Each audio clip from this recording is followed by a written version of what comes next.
Hey guys, Kevin, your budget travel guy here.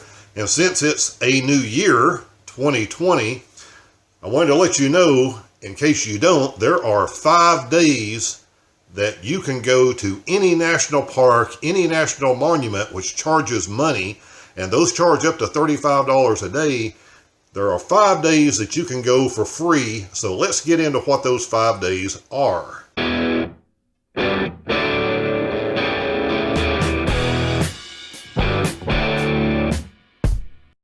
Okay, now I have a national parks pass, and I've done a video on why you may want one of these if you travel enough. They cost you about $80 a year if you're a working stiff. You can get them for free if you're disabled. You can get them at a discount if you're retired. But if you're interested in that and don't know about it, I'll put a link down in the description so you can get over to that video and get all the information on that. But for those that don't get to travel a lot, to where one of those cards isn't necessarily worthwhile, or if you do travel a lot and you have one of these cards and you know on these 5 days that everybody can go to these parks for free, you may want to avoid if you don't like crowds, because they are going to turn into busy places. But if you're just getting your feet wet, it is a great deal. One of those is coming up soon, so let's get to it. I need to glance at my computer over here so I can refresh my memory on what these are, because they're kind of odd. But the first date that you can go to any national park for free is going to be coming up on January the 20th, which is Martin Luther King Day. So again, any national park, any national monument, there's about 62 national parks, counting the monuments and all that stuff. There are over 400. I think there are 109 of these that charge money. So on any of those that charge money to get in, have an entrance fee, you can go for free on Martin Luther King Day.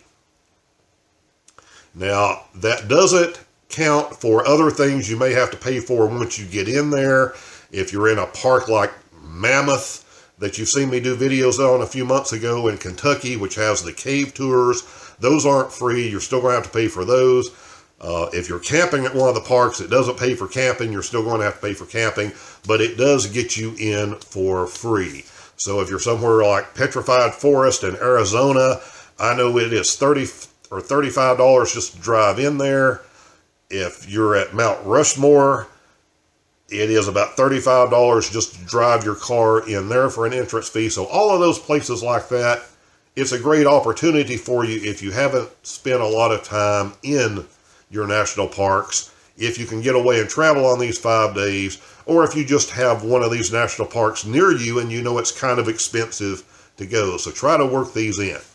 So Martin Luther King Day being the first one. The second day is going to be April the 18th, which is the first day of National Park Week. The third day in the year is going to be August the 25th, which is going to be the National Park Service birthday. Woohoo. The fourth day is called National Public Lands Day, which is September 26th. And the fifth is going to be Veterans Day, which falls on November 11th this year. So Martin Luther King Day and Veterans Day are pretty easy to remember, but these other 3 are kind of oddball dates that if you don't work for the Park Service, you're not really going to know.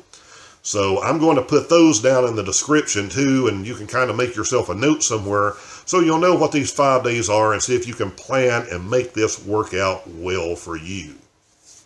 So again, January 20th, April 18th, August 25th, September 26th, November 11th.